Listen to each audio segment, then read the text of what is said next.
welcome back to this week's episode of Outside the Arena. I'm Griffin Tennick. Alongside me is my co-host Devin Bernstein. Crazy week. I think is actually. I've been thinking about it. I think this is actually one of the best weeks, maybe the best week in sports of the year. We had, not that I'm a WWE fan, but there was WrestleMania last night. It was like crazy. I was kind of watching that, which I know I guess is not really sport, but we've got the Masters. We've got March Madness coming to a close tonight. NBA regular season winding down. MLB's in full swing. We've got, women's college basketball just came to a close. Those were some crazy games. UFC 300 is this weekend. I mean, it's just everything you could ever imagine is happening this week in sports. I mean, it's a great time to be alive. I guess that's the way to say it. We're gonna start things off talking some college hoops. And I know we weren't really going to talk about them, but the women's side, like Yeah. like so fun, like so entertaining. I mean, the viewership, I think I saw was 18.7 million for the final, like with between Iowa and South Carolina, which is just bonkers. Like those numbers are massive. I mean, I watched some of the games. What were your thoughts on the overall women's tournament this year? I mean, it was awesome, to be honest. Yeah, really hot take coming in here. This is what the podcast is for. Caitlin Clark is really good. Um, yeah, I think people look at her numbers and they're like, wow, she's like a really dominant like college player. But like, part of this with the men's game is, the fact that we don't see the best prospects stay around for 4 years Yeah. and develop to becoming, this incredible. So I was like, oh, what did Caitlin Clark do as a freshman? Her stats are just like slightly lower than they are now, Yeah. but like she was putting up like 25, 5 and 6 as a freshman or something like that. Like, and she's been doing this for 4 years. Like, no wonder she basically has all the records for just D1 basketball, men or women's. And she's not even someone who's, you know, like using her extra COVID year or transferring after she graduates or anything like that. Like her stats are so like valid. Like she didn't play significantly more games than the other people at the top of the list. Um and truly, I mean, I don't want to call the players on Iowa out, but like they're just like not a team that Yeah. without Caitlin Clark would even be on the same court as a South Carolina. Like obviously they play in a major conference. Like I have no idea like which are the best conferences in women's college basketball, like to be honest with you. I really Big don't know Ten how is not. Big I mean, I Ten. guess Ohio State was pretty good, but it's not like crazy, like elite. Yeah, I mean I'd imagine the SEC is the best conference just based on Yeah, I LSU think and so. South Carolina being there. But yeah, I mean South Carolina, like I really like Dawn Staley. Like she's from Philly, so I've seen a lot of like people talking about her on my Twitter feed. I don't know if that's the case for everyone else, but I just think she's like a really good coach, and it's really hard to have a perfect season. Like it's That had so to be the crazy. Like, quietest and perfect women's college season ever. basketball, to my knowledge, has generally been dominated, by the top teams, like a lot of dynasty type things. But like an undefeated season in the era of transfer portals and NIL, which my guess would be affects the women's game slightly less, but I'm sure it still affects it a I ton. think, Like, and I mean, maybe overall, but like the top earners are yeah, way higher in the women's than in the men's. yeah, yeah. I mean, you have a lot of people who, yeah, on Twitter will say some pretty crazy things about some of these women, but a lot of it, a lot of my takeaway, and I don't want to get too like societal about this, but I've been seeing a lot of people like they're coming at, they're kind of making fun of the people who aren't doing well, and they're, saying like the like classic get ready to learn Chinese, like, all those things. And it's like, yeah, this is kind of toxic, but at the same time, like we don't really see this with like women's sports very much at Yeah. all. Like you talked about the numbers, like this is a football country, an American football country, because you look at the ratings, which top games are getting the most ratings, which average games are getting the most ratings, etc. It's all the NFL and then a massive drop off and then college football and then a massive drop off and then everything else. And right now, I mean, women's college basketball is kind of the third most watched sport in the Yeah. country. You know, I think that, obviously a league like the NBA and the MLB with how many games and the TV deals and et cetera are obviously profiting more, but just in terms of how many Americans really care and are tuning into these games, right now at women's college basketball, as you pointed out with the numbers, I don't know, I don't even remember if we said that on air or off air.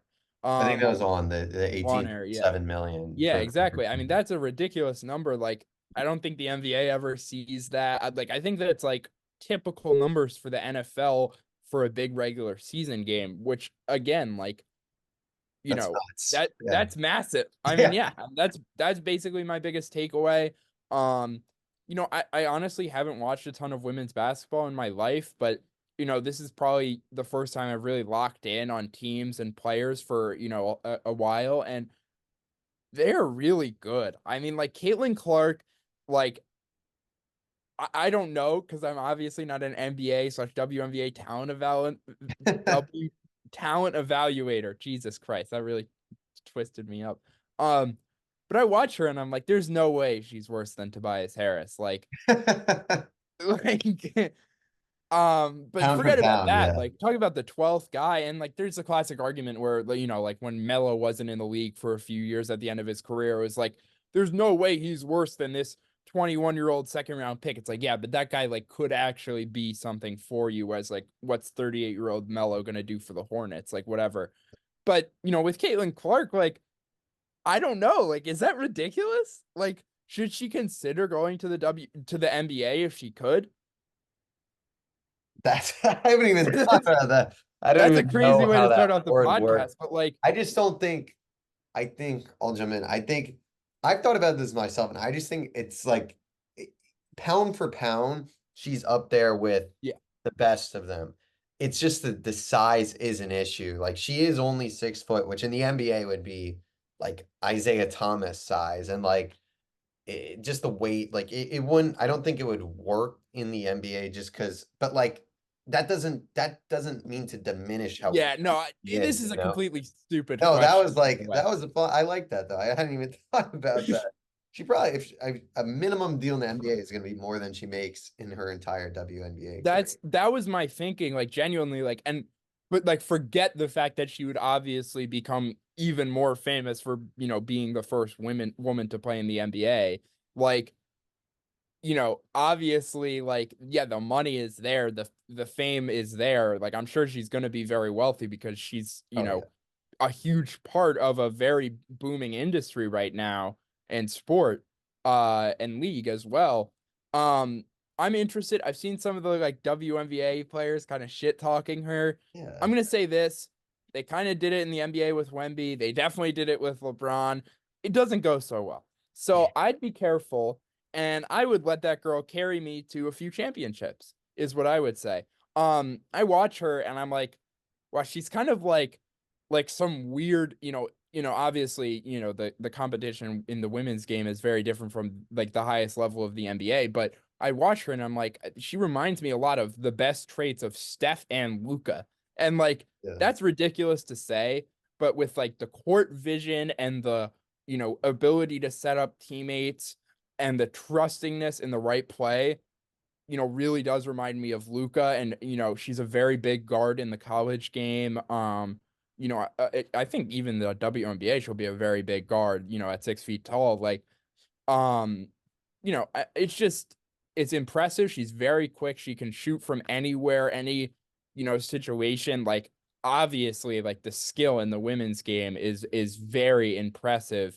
Um, yeah, I mean, I guess my very slight opinion on the NBA thing is like, not only would she be a very small guard, like Jalen Brunson, who I guess would be somewhat comparable size to her, like can dunk a basketball in Yeah. like an NBA game. Like, and I'm not sure Caitlin Clark can do like I truly mean no disrespect. And that's why I said it was a stupid question, because we shouldn't be putting her up to this, standard that she could do something that no woman has really ever tried to do because of, certain, there are obvious reasons. And she's gonna Yeah. go and dominate in the WNBA, make a shit ton of money, and that's awesome. And I can't wait to follow the rest of her career. That's ultimately my takeaway.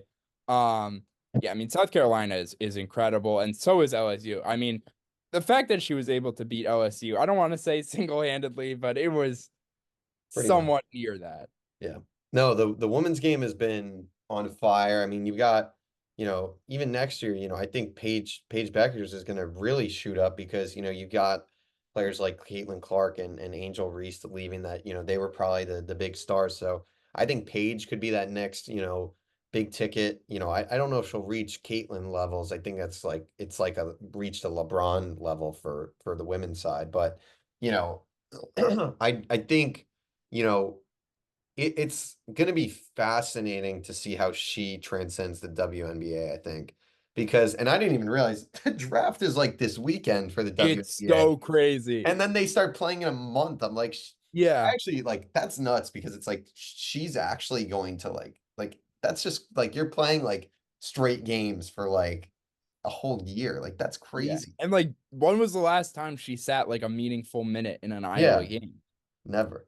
I mean, she probably will in the WNBA. That she'll Yeah. actually be able to sit. But yes, it's going to be fascinating because I mean, you look at it's interesting because like I think there is a valid reason for her to have gone back to school just money wise. Like she will have, I mean, I guess the NIL opportunity is probably still going to be there. Like her State Farm commercials and stuff are not going to go away. But, you know, the salary in the WNBA, like I understand, currently the viewership is what it is, but like it's a joke. Like they should be making more money than they are. The max should be more. And I wonder if the money that she's going to bring in and all these other stars, the Angel Reeses, um there's a bunch of other stars. I'm blanking on. I'm trying to think of like the mock drafts that I've been seeing, and I feel like The they're girl just from Stanford, I forget her name. oh, Cameron Brink, yeah, like all these elite players. I got to imagine it elevates the WNBA to a point where those salaries hopefully will go up because, at least the rookie numbers are very low. Um, and I think it'll be very interesting, like you said, like the WNBA, older players. I know who is it, Sue Bird and Taurasi have been, Rossi, they have yeah. their thing where they're kind of like, be ready. Like this is, and that's fair. Like it will be a big step up in competition, but also, you know, she just faced off against South Carolina, who, basically every player on that team ends up going to the Yeah. WNBA. So it's like she's got that competition, and it's not like I think she's going to thrive and dominate in the WNBA. I think, you know, I really hope her stardom continues to translate and she continues to boom. I think she's been so great, but so have the other women, the Angel Reeses, the Paige Beckers, the Cameron Brinks. It's not just Caitlin Clark at the end of the day. Although she has, elevated it to new levels. It'll also be interesting to see, obviously the numbers that have been reported, they are Iowa games where how much of that audience is retained. And, they're not going to have 20 million viewers a game. That's not realistic. But, what is the retention? How many more people are going to start watching more women's college basketball just in general? I'm I also mean, very, I am. I'll say yeah, that for one. 100%. I'm also very curious to see the men's numbers for tonight. I That's very true. wonder, I wonder, it could be higher just because the matchup is I don't really think good. so. But yeah, like you said, like it's 18.7 is a lot. I would have to see what the last few finals have been. I think it was the highest viewed game since 2019, I believe, for college, which is crazy. Um, yeah, it's awesome. It's been awesome. I know we're talking about this for a while, so I won't continue to ramble, but overall, like it's been awesome to watch. I think it's great for the sport, and you just gotta hope that it can elevate the WNBA. And, I think the Indiana Fever have the first pick. I mean, that is like, I mean, it's just franchise altering because you got to imagine, look at what happened with Iowa. Look at all the road games this year. That's going to be the case most likely with the WNBA or for the Indiana Fever games. Like they're going to be sold out. Season tickets are going to be bought up the wazoo. Like it's going to be crazy. And obviously, Indiana is not too far from Iowa. So, um, Yeah, I yeah, mean, I've seen some screenshots of like the ticket prices for like when the Sparks play the Fever in LA. Like I think the minimum ticket to get in is like 800 $400. I forget exactly what the it's going to number be was. crazy. I It's think it's something that is, exponentially bigger than the normal get-in price for any WNBA game or NBA regular season game for that matter. yeah, Um, going to be yeah, crazy. I mean, it's awesome. Yeah, for sure. All right, we'll move on to the men's side of things. stop rambling on. So we'll talk about the Final Four. You're gonna be watching this after Purdue UConn. So we'll give our predictions. We won't go too in depth on that. But let's recap real quick. Purdue, NC State. This was a good game in the first half. I mean, NC State to me, it was just a lot of missed opportunities. It felt like there was some, they couldn't buy a shot in the second half, but also just, O'Connell goes down, which was very unfortunate for them. And there's just times where it felt like they were just fumbling the ball away. Braden Smith played really bad. I thought they did a good job containing Edie. I mean, he only had 20 points. Obviously, it was kind of a nightmare matchup for them and DJ Burns, who, has been their engine. Your thoughts on this one? Purdue, I mean, responding the way they have after their loss to FDU last year. I mean, this is, the caliber of Team Purdue is. Obviously, I think they've proven that they're legit and have put kind of the haters to bed at least this season. Yeah, I mean, first of all, like Edie, like, yeah, it's annoying. It is. Like, Also, like, sorry, he only shot like two, three, four free throws in this game. Like, it's yeah, this wasn't the like Zach Edey is on if anything, it was the Tennessee game to me. yeah, Um, and you see him getting the same amount of hate, which really to me shows that these people aren't actually disappointed with the product of the basketball. They just kind of want to hate on this dude. And like again, like yeah, like most college centers just physically have no chance against him. But part of that isn't just because he's way bigger than them. It's because he's way bigger than them and is actually pretty damn good at basketball. Like, say what you want about, oh, it's not going to translate in the NBA and, what's he going to do when he gets switched on to Steph Curry? But, like, this doesn't happen in college. Like, he has dominated college basketball for years. Like, I couldn't believe it when I saw his first year was like 2021. I swear this guy's been playing since like 2018.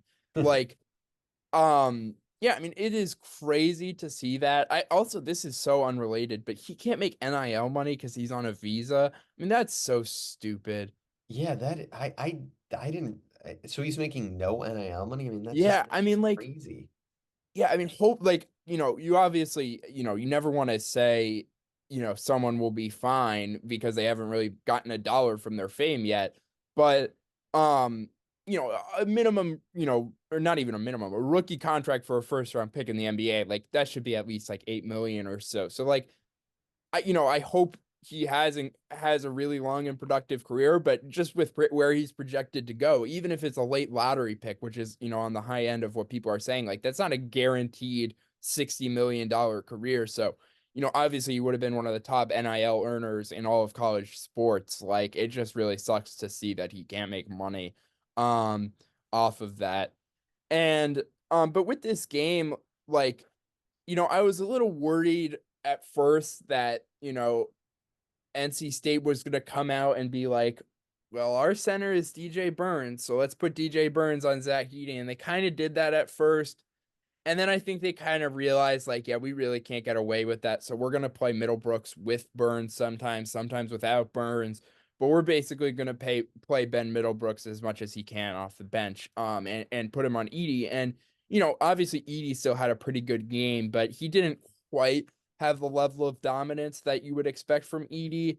And really what won them this game is what everyone will tell you Purdue is so bad at, which is defense. And they don't have any of these like super long, they don't have like four, 6, 7 wings that can Yeah. switch everywhere, but that's really not a thing in college. Like it's just more about having fundamentally sound defenders who know how to, be in the right place and whatnot. Like, that's the case with Purdue. Sometimes teams are going to get hot and they're going to score 75 points, maybe, depending on the pace and, the free throw game.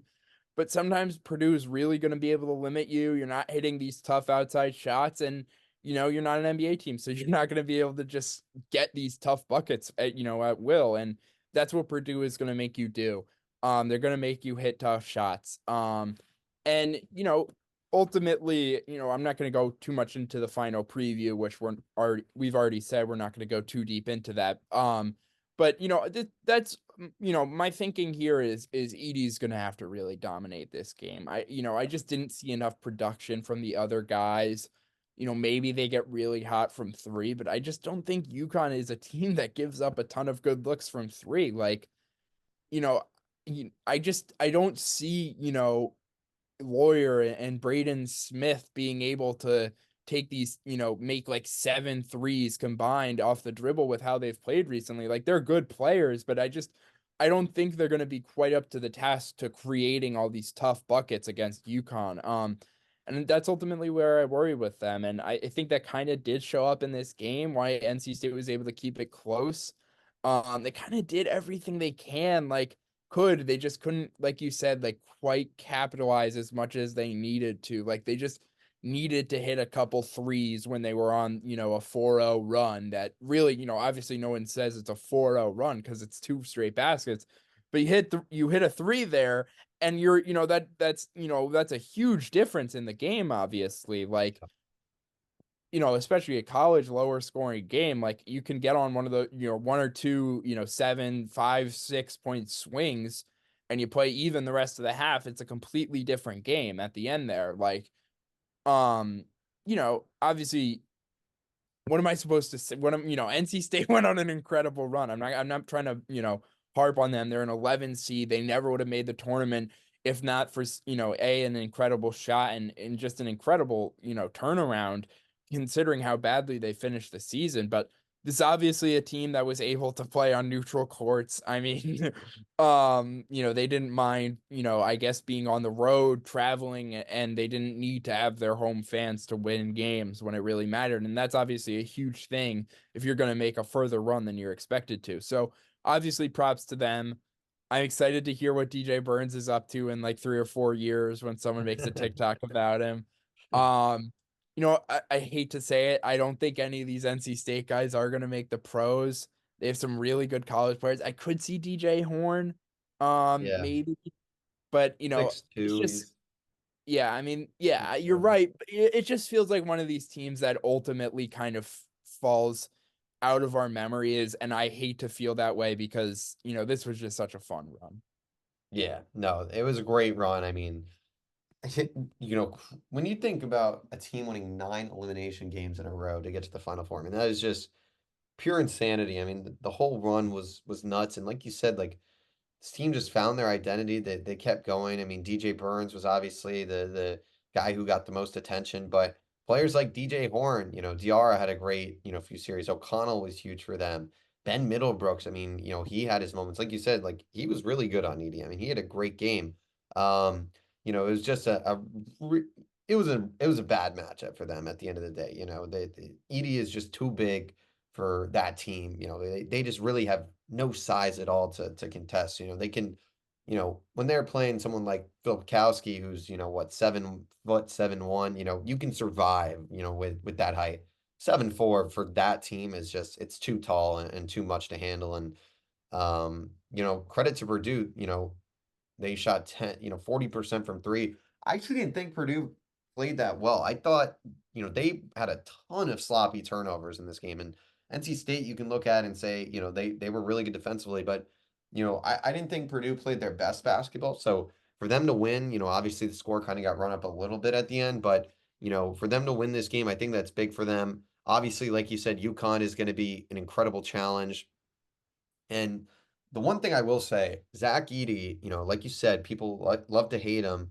The guy plays 40 minutes. Like he did not come out of this game. He's not going to come out of UConn. And that's where I think Purdue actually has a big advantage is Donovan Clingan is not playing 40 minutes. He's going to probably play maybe 25 minutes or so. I mean, that's kind of where he's been at. And 15 minutes of Zach Edey, they got to go to work with, Edey on I forget the name of their backup center, but he's good. Samson something. Yeah, Samson Johnson, I think. yeah, they have good. And look, UConn, anyone on that team is extremely good and talented, but just from the height size, like when Clingan is out of the game, Edey has got to go to work. I think he can have a huge game. I think, just because Clingan's on him, even, Edey, like you said, like this is a guy who's proven he can dominate. This is, someone, Donovan Clingan has not faced this level of a center so far in the tournament. But like you said, it's going to come down to, as it has for the last 2 years, the guards of Purdue. I mean, that's why they lost last year in the tournament in the round of 64. The guards have, played pretty solid. And I think Lance Jones, the transfer from I think Northern Illinois, maybe it's Southern Illinois, one of the two. I think it's Northern. He's been huge for them. He had a great game against NC State, really one of their best. And Braden Smith has got to play to that all Big Ten caliber that he did during the regular season. He had arguably his worst game of the season 2 days ago, so he's got to be better. Fletcher Lawyer, he's kind of just always going to hit a few shots on you and show it to the crowd. That's kind of his game. It's going to be really interesting. I mean, let's pivot real quick.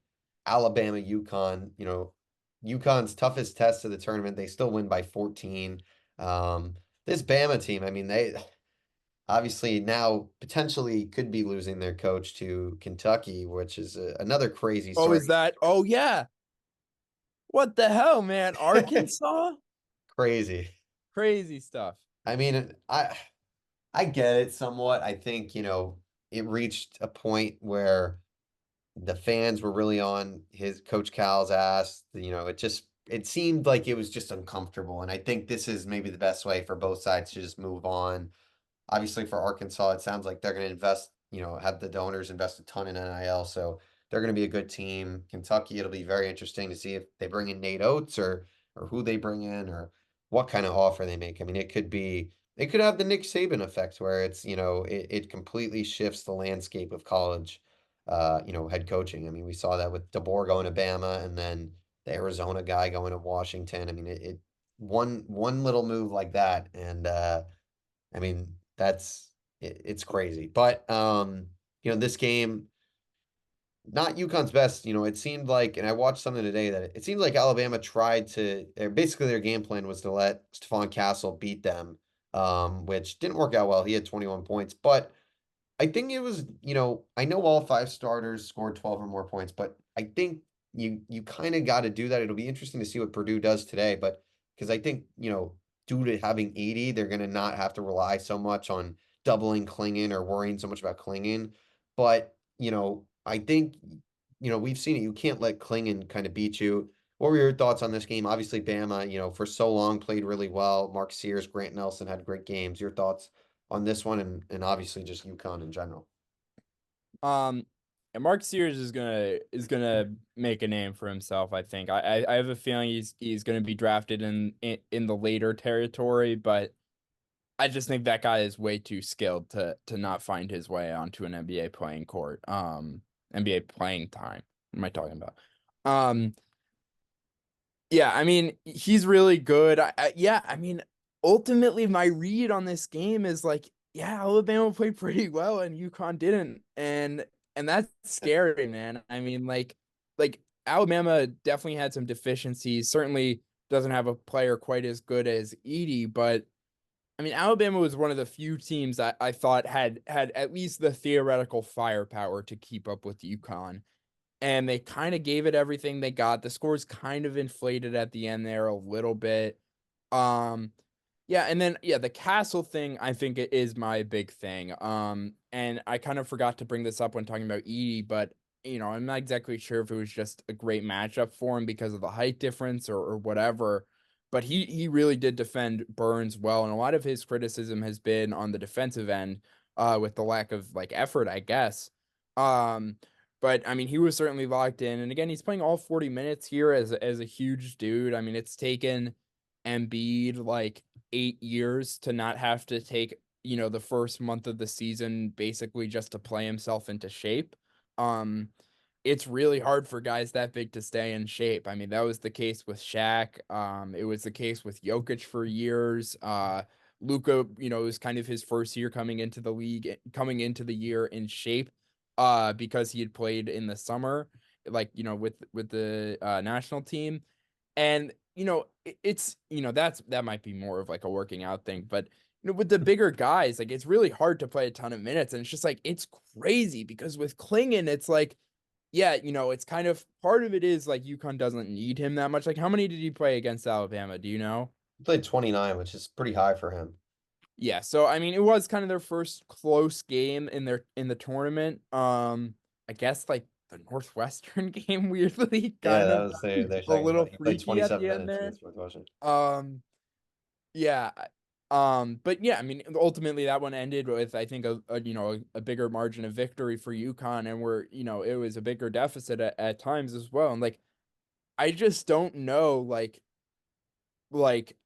I guess, do you think about, do you put, um, you know, the power forward, for Kaufman Wren for Purdue, do you put him on Klingon, and do you think about putting Edie on Castle and just letting Edie completely roam? But then Castle hit a few threes. Like, Yeah, I I don't don't think you know. I do mean, this that. guy's an NBA player. He shoots relatively well from the line. I don't think his form is some major issue. Like, it's kind of possible that this guy is just not a horrendous shooter. It's just not the best part of his game. So he hasn't shot a ton and hasn't happened to shoot particularly well on that low volume. Um, so I think it's very possible that they don't want to do that and they just want to get Edie on Klingon for their best possible matchup. But I kind of worry if Edie kind of wears out here at some point. Like, it's just been so many games of him playing such major minutes. Although I guess they lost in what, like the quarters of the semis of the Big Ten, so they Yeah, only the played semis, a so they game had a or two. game off. Yeah. Um. So yeah, I mean, I guess he and there's breaks in the tournament, but like I just can't like I don't know, like he's just gonna have to. I just feel like I can't imagine him scoring less than 30 points and Purdue winning tonight. I mean, Yeah. truly, and that's just such a big burden, and that's ultimately what I learned from the Alabama game. Like, I think Purdue might be an overall a better opponent for UConn because of matchups and they have the best player, but I think once you take out Edie, I don't think Purdue has that many guys that really like I hate to call people out, but like, is Braden Smith gonna be able to do anything with like Castle and Newton on him? Like, Yeah, that's a good question. and are they gonna, who's, Lance Jones is a bit bigger, but who's gonna be the matchup for a Newton? Who's gonna even, like Caravan's a great shooter, and they like to bring in Gillis for a lot of minutes, and he can kind of match that as a stretch four. But I could see at the start of this game, it's kind of an issue with, if Kaufman Wren can't quite, they move Caravan and Spencer around a lot. I mean, that's the big thing I noticed when I watched this UConn game. Like, they basically operate like an NBA offense. Like, Yeah. and as someone who really, I'm not trying to sound like a dick here, but I do understand what's going on in the NBA when I watch it better than most people. And I mean that to say, like, fundamentally, the concepts and the roles they're trying to execute on offense are just much more similar than most teams. I mean, Newton and Castle are rare play types in college basketball because they're just bigger guards who have so much playmaking and shot creating ability, especially Newton. Klingon is obviously just, seems like he could be playing 20 minutes for a contending team in the NBA right now. And then, obviously Spencer and Caravan, there's other guys who can shoot in the college game, but they're complete players. Like, Cam Spencer gets like 4 or 5 assists a game. Like, He's a he beast. really, is a very well-rounded player. And these guys move off the ball so well. It's just really interesting to watch their offense work. And again, this felt like a down game for them. Like, I see, like I don't think they've even not covered a spread in the last two tournaments, which is like so crazy that coming into this tournament as like seen as the powerhouse, they still haven't, not covered. And obviously that doesn't matter towards winning games, but like, just hasn't been close. It just hasn't been. And I wonder, like, what's Purdue's pathway here besides hitting some tough threes and Edie having an incredible game? Yeah, no, it's gonna take a lot for Edie. Talking about UConn, this starting five is just like it's pick your poison, and it's just like they're all poison. So it's like you're not gonna win. I do think, I kind of said it earlier, I think Edie, them not really having to, they're gonna have to trust, Edie and Klingon, they're not gonna have to double Klingon. I guess it works for both sides. Theoretically, UConn might not have to double Edie, which takes up so much of the defensive effect of other teams when playing Purdue. So I think this matchup is fascinating. I really do. I think Purdue, like I said, the guards, it's gonna be on them to get it done. They're gonna have to step up. If their guards don't play well, they're not gonna win this game. End of story. But it's going to be interesting. And neither of these teams foul a lot. So it's like, uh, that could be a key to this game is like, if UConn gets in foul trouble, we haven't really seen that this tournament. Same with Purdue. Like, if one of these teams gets in foul trouble, has to start playing more with their bench, like, what is that going to look like? Like, obviously some of these UConn guys off the bench, like Diarra and Johnson, they've played good, but, you know, you take one guy or two guys out of that lineup and all of a sudden it becomes a lot different. So it's going to be, very interesting. I think the foul matchup, but also, we can talk about this all day long. It's going to be fun to watch ED go against Klingon, I think, at the end of the day. And um, I mean, if I'm predicting this game, I would predict UConn to win. Um, I think it's going to be a great game, and I do think Purdue has the best chance probably out of the teams we've seen. It's just like you said, like Alabama, hit all these threes and they still lost. It's like, can Purdue really keep up that volume? They shot 40% against NC State, but are they going to be able to do that? It'll be very interesting. I think, like you said, Zach Edey, I mean, he's been their star player. They're not going to win if he plays bad or if he doesn't go off. So that's that. Your prediction for the winner, and then we'll move on. I think UConn. I think UConn is going to kill him. To be honest, I think. Um. Yeah. I mean, I think it's Dan Hurley, right? It's Dan, right? Okay. Yeah. I get the Hurleys confused. I'm really bad with coaches who have other coaches who are related to them for some reason, as we've seen with the Harbaugh thing. Um. But yeah, I mean, I just think he's just like I think people get annoyed at this, like when teams that are dominant get like they win and they're like, oh, everyone doubted us. Like, no, no Yeah. one did. Did you hear my dog just there? Um, but I mean, like, yeah, like people got annoyed with the Chiefs, and like, I'm so certain that if they win, I'm sure someone is going to say something along those lines tonight. Like, oh, everyone doubted us. And I'm sure it's because Dan Hurley came up with Oh some yeah. narrative about how everyone's talking about Edie and whatever it is. And I just think UConn is just going to be like, Edie's a great player, but the rest of you guys can't play with us. Like, and I really kind of do believe that to be the case. Like, and you talked about the starting five, and like you're very right. And it's rare you get this in college basketball, but the bench guys are also good. Like Yeah. there's no one that really, to me, I feel like is gonna get killed besides, I could see, whoever they throw on Edie whenever Klingon's not out there. I could see that being an issue.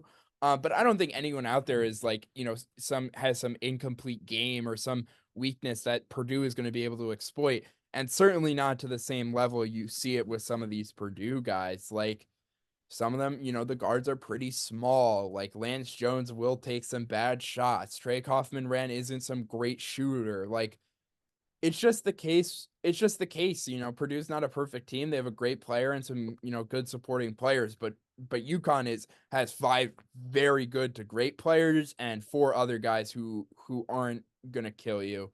Um, I just don't see this being very close, to be honest. Yeah, no, it'll be interesting to see what happens. We'll move along from our long college basketball discussion. We talked a lot about that. But real quick, I don't think we'll spend too much time on this, but Haason Reddick traded to the Jets for a conditional 2026 third round pick. So that is not this draft, not the next two drafts, I guess, from now, or three drafts from now. So it's very far away. But essentially, the Jets have swapped, Hassan Reddick and Bryce Huff at the end of the day with some draft compensation in there. Your thoughts on the deal? Obviously, it's kind of seemed like this was the way things were going to go for a little bit here. Your thoughts on the trade for the Eagles, but also, kind of where the Eagles currently stand. Yeah, I'm gonna give it, I guess. I mean, both teams in some way. This is it, I give it an incomplete because there's a lot that has to happen, including just seeing both teams on the field. But I mean, to me, with the Jets, I think it's a good trade, except for the fact that you didn't super need an edge rusher, and now you're at the point where it's just like you've kind of traded picks in every single year. Like you don't want to trade another valuable pick to get another player, which I get it, but I don't dislike this move in a nutshell. I just think if you're gonna trade what could be honestly a high second round pick, like it's weird that it's so far in the future, but Excuse me, sorry. I think Howie Roseman had a bit of a plan there, at least in terms of the Jets probably won't have Aaron Rodgers in 2026. So I guess I understand. I guess it'll be the 2025 season. Yeah, I don't next know. I'm year. Which I confusing think myself. Rodgers might play next year. We'll see. Or who knows? Maybe, but I don't know. I just feel like it's better than getting a 2025 pick, in Yeah. my opinion. Just Yeah. better chances. Whereas I guess, conventional logic would suggest you would just want the pick sooner, for a contending team. But to me, my only concern with the Jets is just if they give him a massive contract here. He's on the wrong side of 30. Does He's rely only quite a bit. 29. Oh, I'm so sorry. Um, he's nearing the wrong side of 30. Um,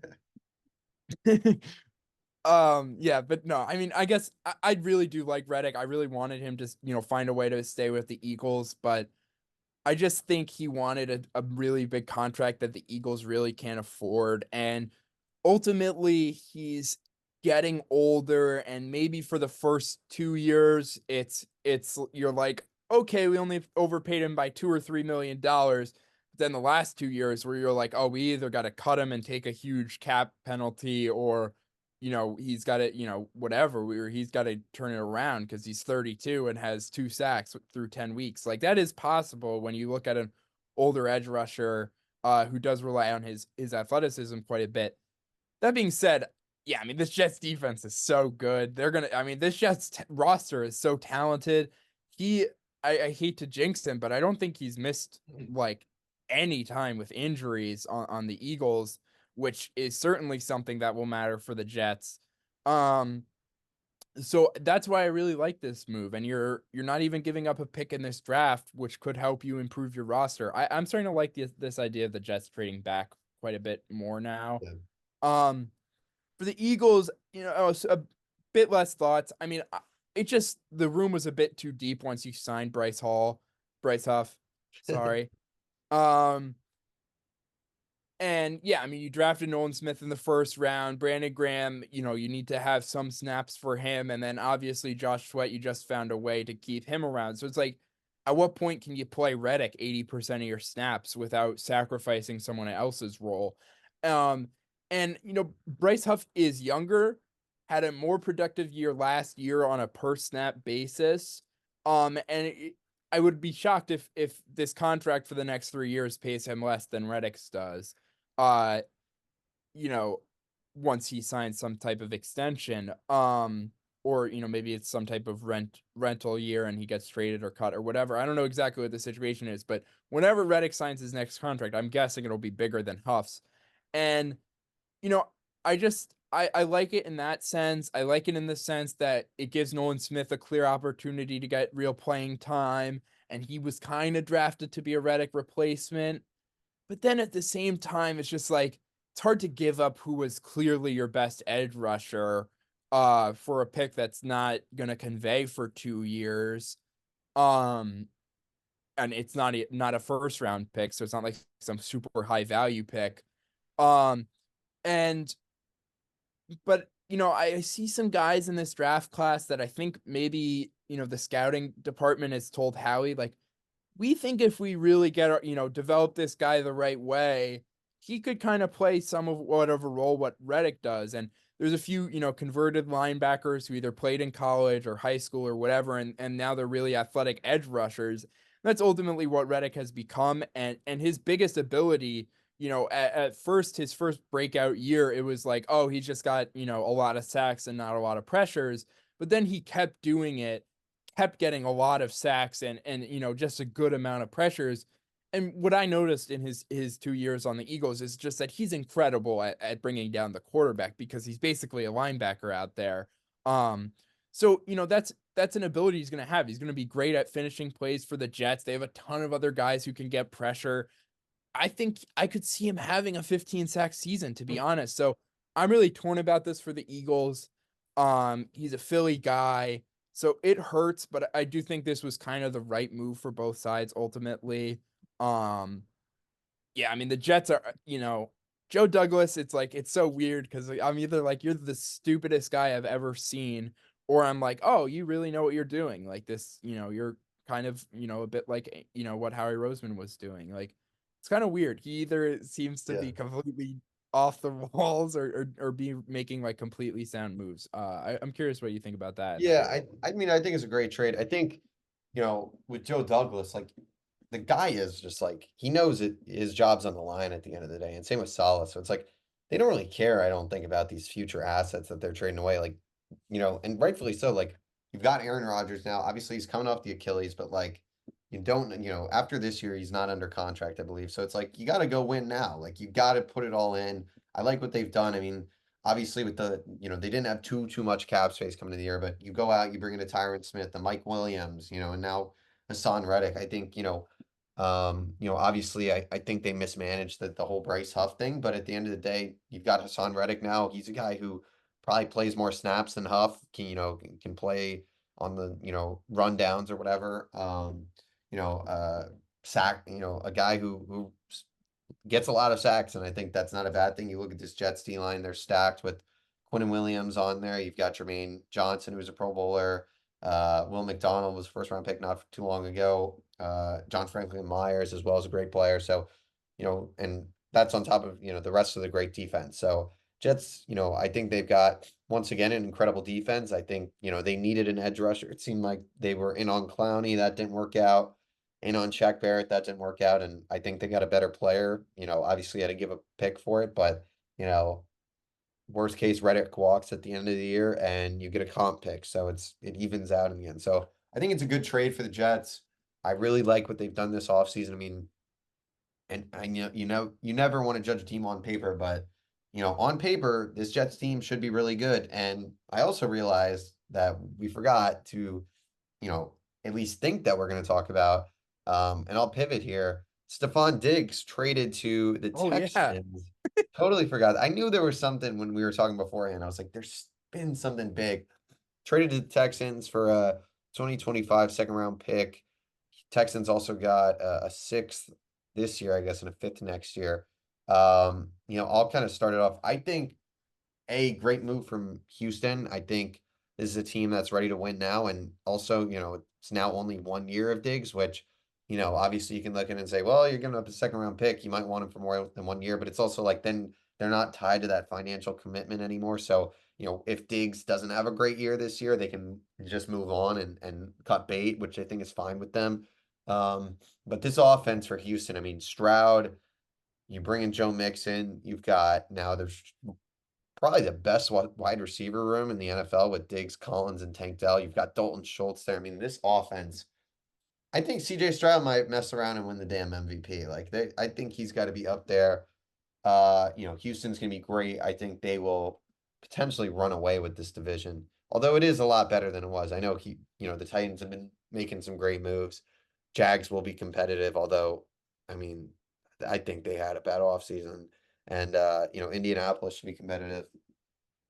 For Buffalo, I think they accepted what it was and they made the right move. This Bills team has not been able to get over the hump in the last 5 years, and now they had an aging core. They had guys on the defensive end, Jordan Poyer, Micah Hyde. Those are, safeties no longer with them that were older. You had Trey White, who, a cornerback who, his prime was one of the best in the game, but suffered some injuries and, wasn't the same guy, couldn't stay healthy. You had, you know, as Matt Milano might still be on the team, but he might be a free agent. I kind of forget. But I think he's on the team. I think he's on the team, yeah. But he's like the only one. Yeah, but Von Miller's still there too, I guess, which that signing worked out great for them. But and you lose Gabe Davis, this team, I think they gladly, not gladly, I shouldn't say that. I think they just, made the right move to cut bait now and reset while you can, rather than keep running out the same product that just hasn't been good enough. You haven't been able to beat the Chiefs, the Bengals,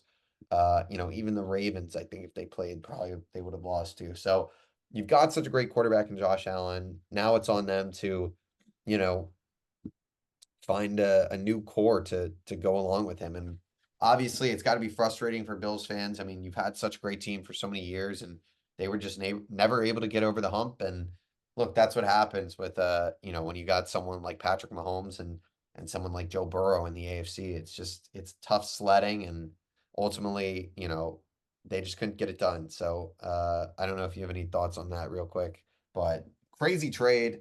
And it does open the door for my Jets in the division. I mean, I think it's got to be between the Jets and the Dolphins in that division. Yeah. Oh yeah, really quickly, this is I forgot to ask this earlier. I've seen with the Reddick trade that it's like 70% of the snaps and 10 sacks or Yeah, whatever. Is it and or I or? think it's yeah. Okay, because I don't think he's playing 70% of the snaps, but I think he'll get double digit It's snaps. 67.5% play time and 10 sacks. So Yeah, I feel like they're just, I mean, besides the incentive they may have to, take him off the field for garbage time or whatever, um, I just think the Jets have too many good edge rushers and rotate their yeah, guys they too much. rotate them so much. Yeah. Yeah. So I don't think, yeah, I mean, that's a Howie Roseman philosophical thing that has translated over to the Jets for sure. I mean, yeah, so I'm worried about that, but on the Diggs trade, yeah, I mean, I kind of had the back and forth you did, like you were kind of saying how it's like weird that they, traded a second round pick just to cut the years off his contract. But then it's like, oh, well, Diggs might play a little better if he's on a 1 year contract.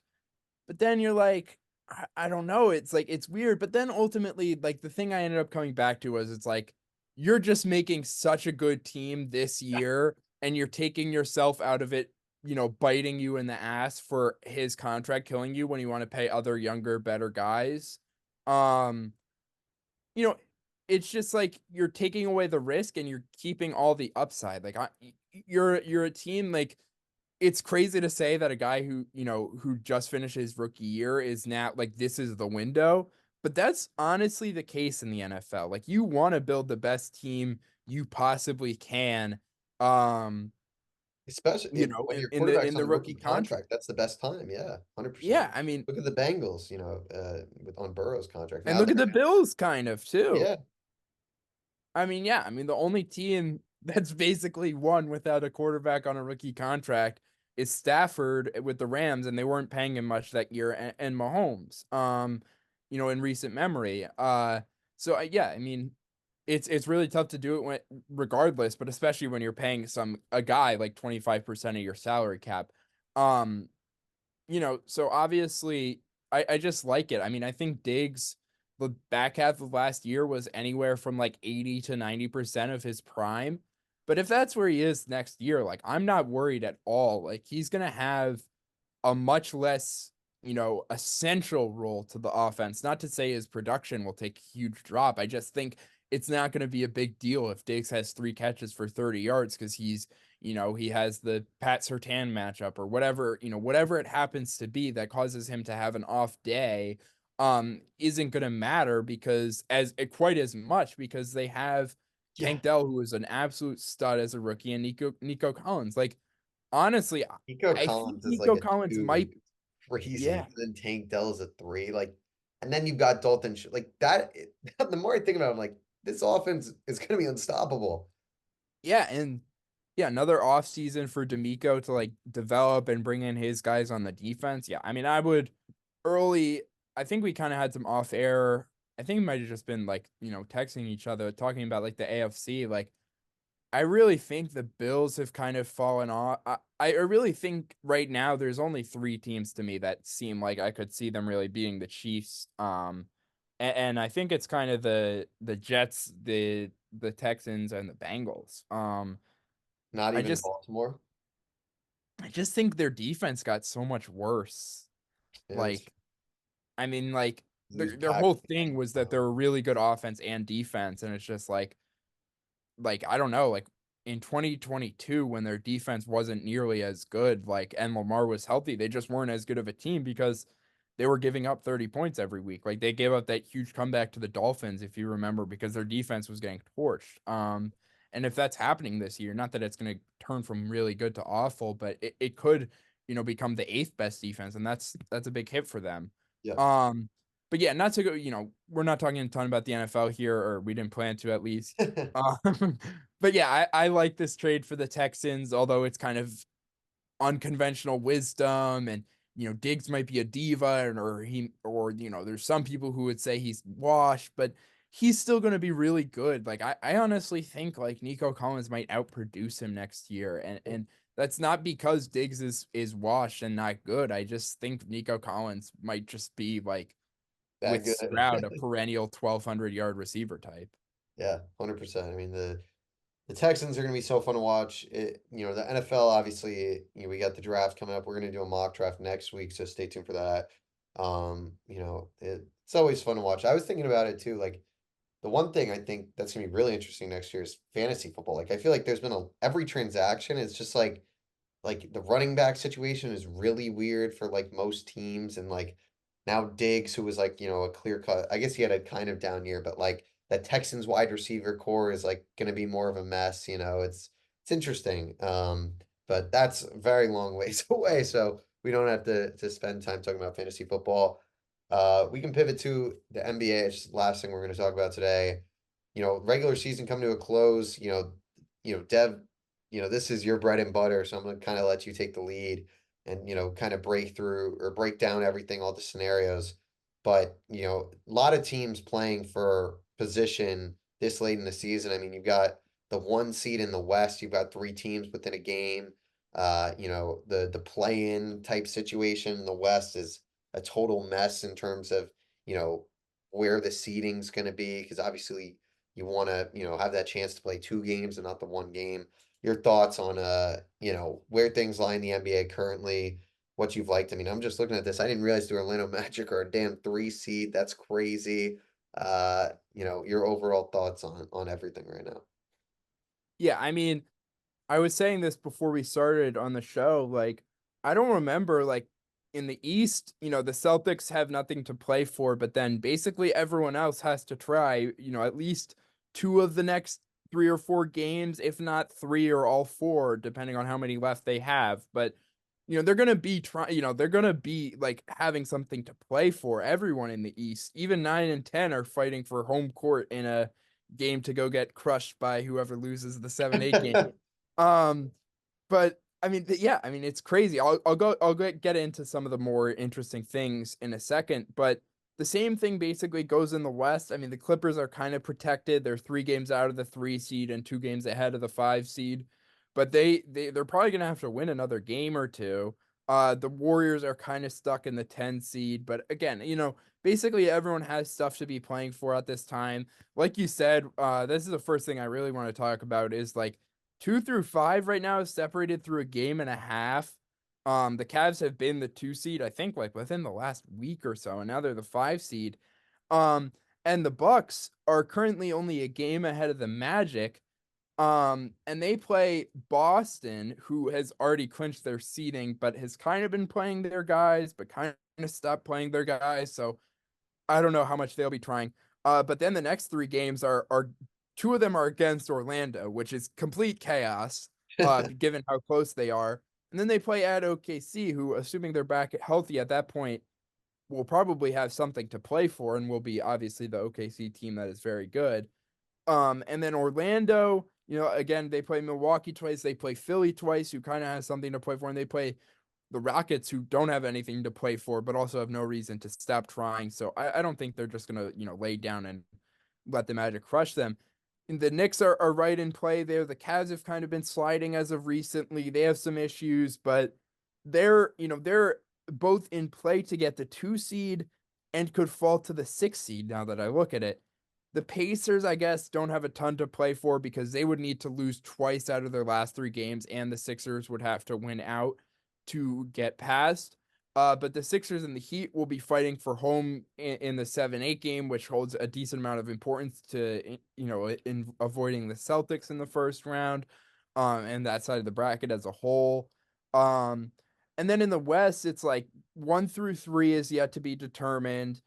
4 and 5 look like they're gonna stay, Clippers Mavericks for the third time we've gotten that series in like 5 years, which is completely insane.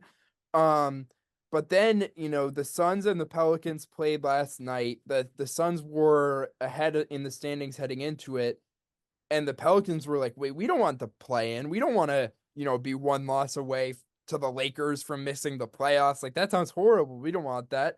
Um, so they decided 4 minutes into the game to pull Jonas Valanciunas, their starting center, and he didn't come back in the game. He wasn't hurt.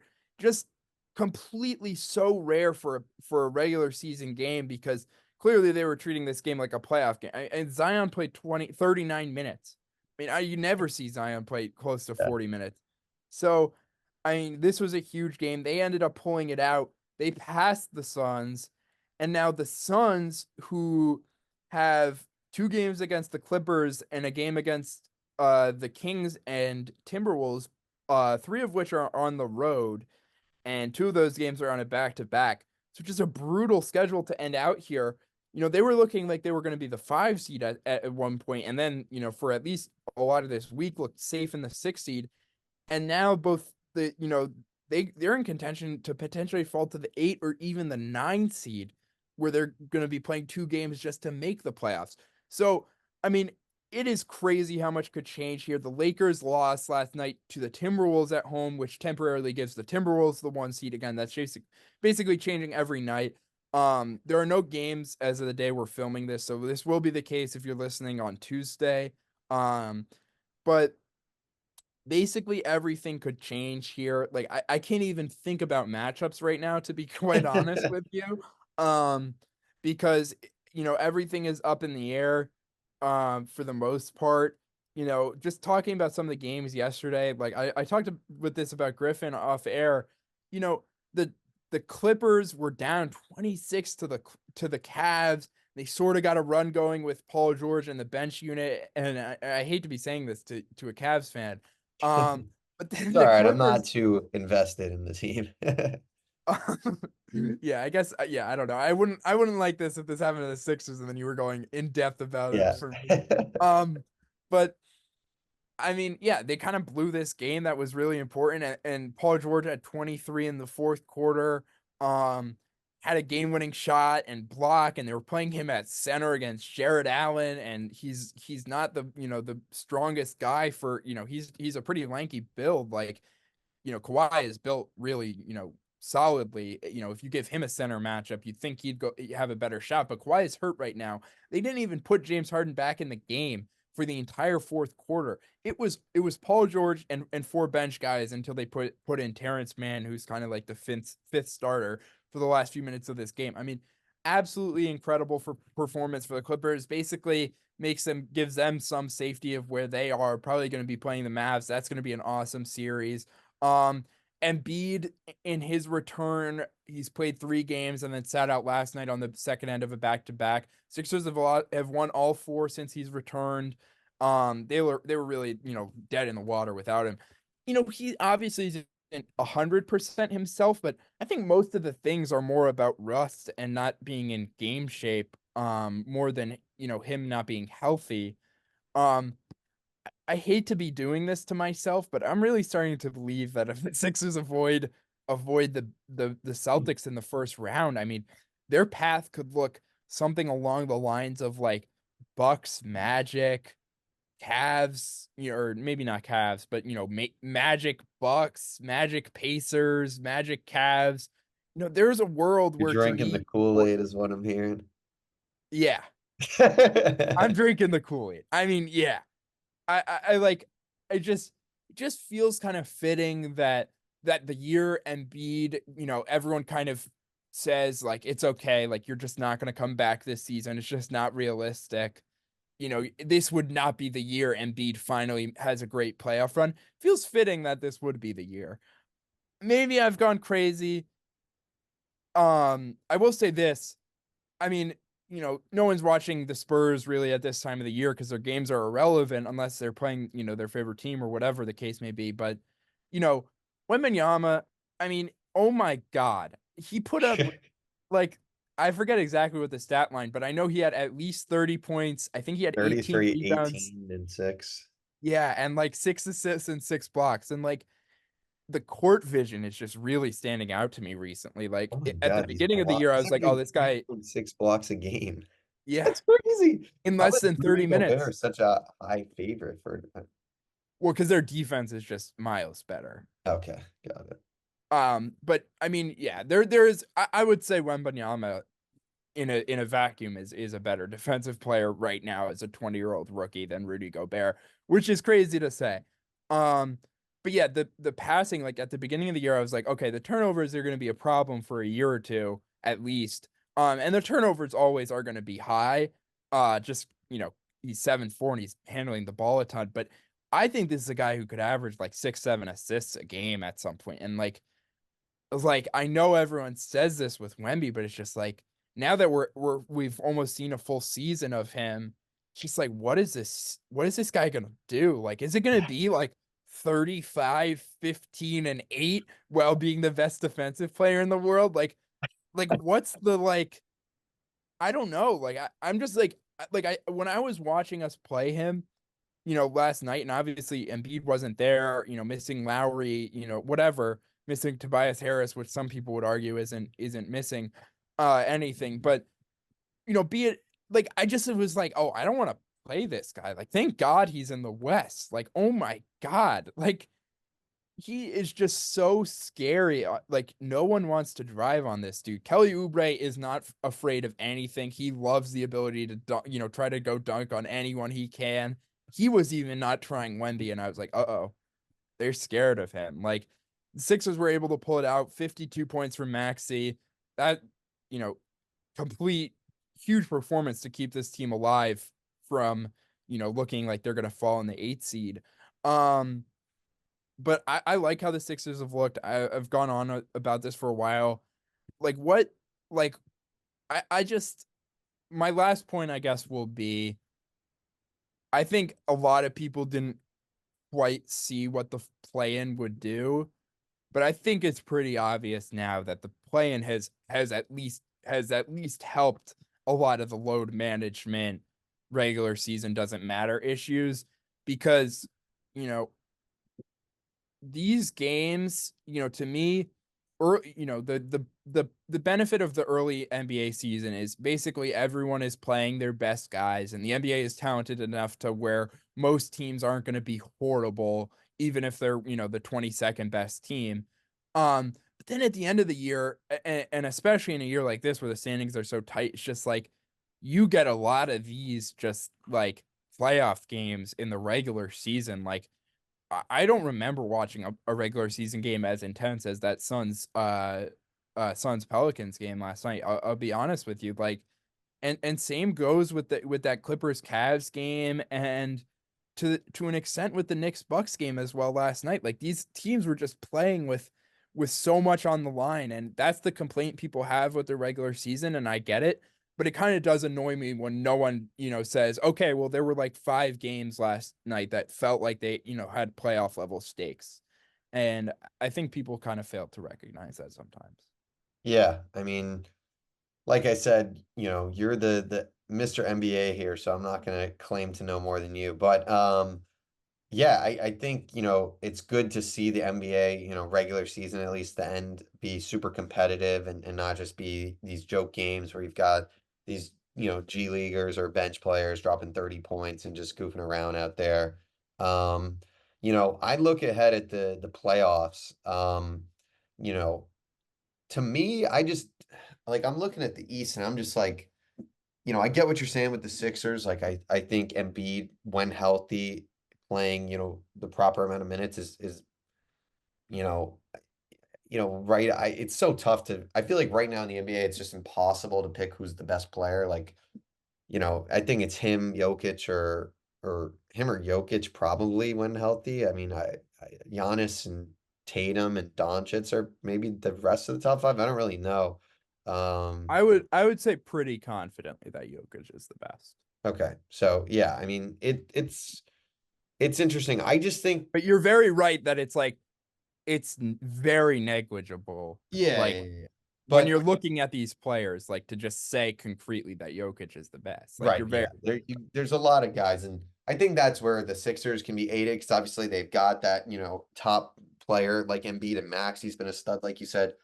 For me, I just think it's going to be so hard for any of these Eastern Conference teams, excuse me, to take down the Celtics. I just think, I mean, this offseason they had bringing in Drew Holiday and Porzingis, it's just like they're just it feels like they're a wagon. I mean, I didn't realize how ahead they were in the standings in the East. Like I just feel like they've got the star power. They've proven to be a solid defensive team. You know, they've only lost what 3 times at home, and they're gonna have home court advantage through the playoffs. It's like it's going to be tough to beat this team, in my opinion, and you're going to have to steal what's going to happen is you probably would have to steal a game at them and then be perfect at home to beat them.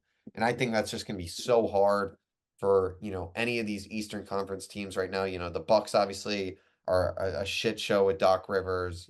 I don't think any of the Knicks, Cavs, or Magic are legit gonna, pose a chance against a team like that. You know, the Sixers and Heat, the teams who have been there a lot, have those proven guys who can get it done in the playoffs. I just don't know. I think the Celtics, in my opinion, are going to run through the Eastern Conference this year. And then you go to the West, and I think the West is going to be super interesting. Obviously, the Lakers I know have been really hot as of late, which it feels like this is how their season always goes. They just, don't give a fuck and then they start caring. And obviously, the play-in, I mean, they got to get at least to that 8 seed because you don't want to have to play 2 games in a row. I know they did that a few years ago, I believe, where they played the Warriors as well. You just don't want to do that. I No, mean, that was 7-8 as well. that was 7-8 as well. Okay, so I was wrong.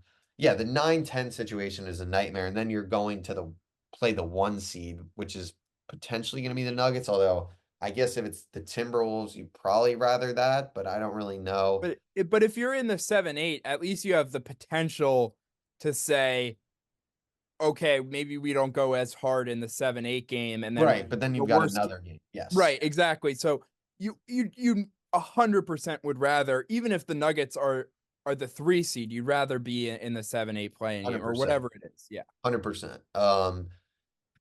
That team, I know it's feels like forever ago, but that in-season tournament, like they did turn up and show out and win that. I think this Lakers team, has obviously the guys who know how to get it done.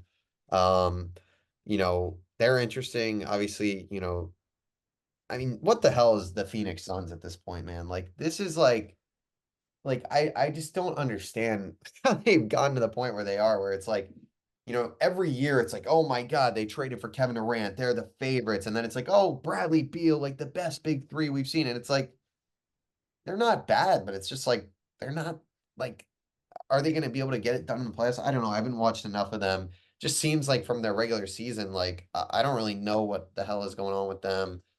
The Mavs are interesting. I think, one of the Clippers, Mavericks, or Suns will make a run to the semifinals. That'd be my bold prediction. I think the West has a lot more teams that I can see get it done. I think all three of those teams have, really strong duos at the top of their roster, potentially even trios. But then at the top, then you've got Timberwolves, Thunder. Like I think the West is what I'm most interested by. I think the Nuggets very well may just do it again and go to the finals and turn up. But there's a lot of interesting teams and storylines, I think, and really talented players in this Western Conference that I'm excited to watch. I don't know, what would you say, if you had to pick like 2 or 3 of these teams that you think have the best shot? Yeah, okay. So I'll say this. I guess this would be my hot take to start it. I would be more surprised if the Nuggets don't make it out of the West than if the Celtics don't make it out of the East. Interesting. And it honestly has everything to do with my belief in the Nuggets and a bit to do with my lack of belief in the Celtics, but the West is much better than the East. Like, let me make that clear. Like, it's not because I'm some crazy person who sees all this crazy records, the 44 win Warriors being the 10th seed in the West. Like, I don't see that and think, oh no, the East is better. I just think the Nuggets, like, realistically, I mean, with the Suns, I actually think you could make an argument they were better last year because, you just, the talent is one thing and the offensive talent is incredible. Don't get me wrong, but when you have 3 guys who are shot makers, and that is what makes them a very high level player, that is what their best thing is. You can kind of get away with having 2 guys where that's their best thing, but having 3 guys where, Beal and Booker are both kind of smaller guards, and they're not, both of them aren't plus defenders, and none of them are these, 8 to 10 assist, great playmaker guys. I just think putting all of your assets and hope into your team into three guys who do that thing, just not the most efficient way to build a team. Um, and I just don't see them as good enough on either end. I don't think they win a series. I think they end up, if they fall into the play-in, I just feel like they end up losing both of those games, to be honest. That'd be Um, crazy, man. it feels crazy, but I don't believe in him. I really don't. I thought it would work. I thought the offense would be killer. I think the decision they always have to make between, Nurkic is a great rebounder and their only big body type guy, and they need him out there, but the offensive ceiling is just much worse with a guy who isn't a good finisher, scorer, shooter, passer, anything on offense. He's just not a good offensive player besides rebounding. And, it is what it is. Like, you kind of need him, but then you're just always having to make a choice between your offense and your defense slash rebounding. That's not a good choice. And then even on defense, it's like, well, if we want to start switching or playing more aggressive, we kind of can't have Nurkic out there. And they just haven't found an answer. You can't play KD at the 5 major minutes. I thought Thaddeus Young would come in and give them that role. They haven't played him at all. They haven't even tried him. It's just been sad, just sad, because I think this team is gonna have no way out of staying together for 3 years unless KD requests another trade, which I honestly think might happen.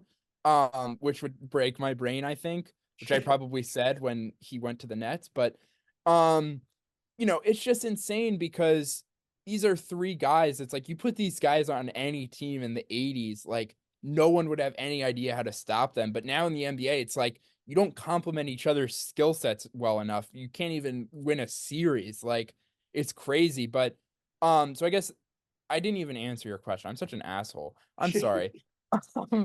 I guess in the West, the teams I would be up on would be the Nuggets, the Lakers, the Pelicans if they get Brandon Ingram back. Um, and I think people are counting out the Thunder more than doubting them, and I would be more on the doubting them side. Like, I think the size is an issue. I think maybe the roster isn't quite great enough to win a championship. Obviously, these guys, most of them aren't quite in their prime yet, et cetera, et cetera. I just wouldn't be shocked if they make it, all the way until the Nuggets, if they're the team that makes it to the Western Conference Finals. Um, in the East, I don't see, yeah, like the Magic, like no way they're not beating the Celtics. The Cavs, I'm sorry, no way they're not beating the Celtics. Um, the Bucks, I guess I have to give them some punchers type chance because they have Lillard and Giannis and the potential is there. But like you said, I don't see it. It's a disaster. Um, the Knicks, I think the defensive stuff is interesting between Anunoby and Hart and DiVincenzo, and they're really well coached. And Brunson could be the best player in that series. I could see it. So I wouldn't be shocked if they do. But the Porzingis matchup for them scares me, not because he was on the Knicks, just because like they play, bigger, heftier centers, and that matchup would be concerning. But I could see it with how Brunson's been playing. I mean, the dude is fourth in the league in points per game. That just feels crazy. Um, That contract is such a bargain, man. Such a bargain. And they have a ton of other good contracts on the team, but I could see them do it. Never count out the Heat. Never count out the Heat. Never count out the Heat. They don't look good, but it's the Heat. And and I just think best player in the series, you just have to give Embiid a shot if he goes nuclear. I know he hasn't done in the playoffs. I know it's not this perfect team, but I do truly believe this is the best Embiid has ever been before the injury. And if he can get back to that, I think it's also the best supporting cast we've had around him because just just better, better equipped to handle a team like the Celtics. Like, yeah, there was more talent with Harden and Maxey, but you you kind of had to at times, say we're either going to have PJ Tucker out there who can't score at all and is going to get completely ignored and fuck up our offense, or we're going to have to put George Niang on The Jaylen Brown. boy, that's my My guy. boy, I love George Niang. Like I might be George Niang's biggest fan, but like that was that's a choice that the Sixers team will not have to make. The lineup is clear enough. Even, with DeAnthony Melton, who was a starter for the first half of the season, his status is up in the air whether he's going to return or not. And obviously, with how long he's been gone, who he is going to be and what his role is also in doubt. But even with that, like, say he's just out for the year, and same with Covington, say they don't come back, like, we face the Celtics, like, with the starting lineup, it's Batum on Tatum and Tobias on Jaylen Brown. And, you have Oubre who can give you some minutes. You have, KJ Martin, who's played really well. Maybe he gives you some minutes there. No matter what it may be, like, I'm not worried that we're just going to end up out there with like Buddy Hield on Jaylen Brown for 20 minutes or whatever, the nightmare situation is. And I'll be honest, I mean, I've seen it. I love Maxey. I know he's not a guy who's, not working to get as good as he possibly can at any aspect of the game. And his weakest aspect is very obviously his defense, and mostly to no fault of his own. But he's gotten torched in the Celtics. You're kind of your only answer for them with how much shooting they have sometimes is to switch. And when Tatum, and as much as I will, criticize a lot of aspects of Tatum's offensive game, his playmaking, his reluctancy to drive, when he gets a guy like Maxey on him, like, there's just no stopping him. Yeah. And I've seen Maxey really take some steps to improve. Steph Curry, this is such a random thing, but having watched them in so many important playoff games, especially against LeBron, where LeBron is like, just get me Steph on me. Like, it's the same thing. He's not going to be able to stop me. Steph is so incredible, like easily the only guy I've ever even noticed this with at being able to show help on screens where, guys are trying to get him involved and then help back to his defender Mhm. without, completely messing up the action and leaving a guy wide open. And Maxey's gotten a ton better at that from what I've noticed. Like, I just think this team is much better equipped. I could see, the Jokic Murray, type connection between Maxey and Embiid, like where they just carry the offense and let the role players do their thing, which is, MPJ gets, he's kind of talked about like this third star, but ultimately he's a very high quality role player, which is kind of what Tobias Harris is. And the rest of them are very good role players. I would say, Aaron Gordon is a piece the Sixers would love to have and whatnot, but ultimately the depth between the Nuggets and the Sixers isn't what makes them so great. It's that Jokic is what Embiid is at his best all the time, like in the most simple way. And if you can get that from Embiid and get a great, second star in Maxey like Murray's been, like, there's not that much difference between these two teams. Obviously, Jokic is, you can argue, his playmaking will always be more valuable than Embiid scoring or whatever it is. But I just think the Sixers team at their absolute peak, where they could be in the playoffs, can beat the Celtics, especially with some of the clutch time issues we've seen with the Celtics. I could see, as much as Porzingis I think would be a tough matchup for the Knicks, I think the Knicks would be able to kind of dominate Porzingis on the glass. I think, Porzingis would have to either guard a pretty good shooter in Nick Batum to start games, or he would have to guard Embiid, both of which I don't really love him in. So I think that could be an issue. And again, best player in the series often just wins that series. So that would have to obviously would have to be Embiid, like we talked about with Edie earlier. Like, it just, you just have to dominate if your team is going to win in that situation, which is obviously tough and not something Embiid has done, but I think it is theoretically possible. All that leading up to say, I think as fun as, the last few weeks have been, kind of switching between college basketball and these intense NBA games, I think we're getting a Nuggets Celtics final. I mean, it feels kind of inevitable. Um, I mean, I think the Lakers could, but like, to me, the thing I always come back to is the Lakers, besides D'Lo, played pretty damn well in the conference finals last year, and they got swept. Yeah. Like, they got to a point where they were putting like LeBron on Jokic and then AD on Aaron Gordon. They were trying all this crazy shit. Like, LeBron went crazy in game 4, and they still couldn't win a game.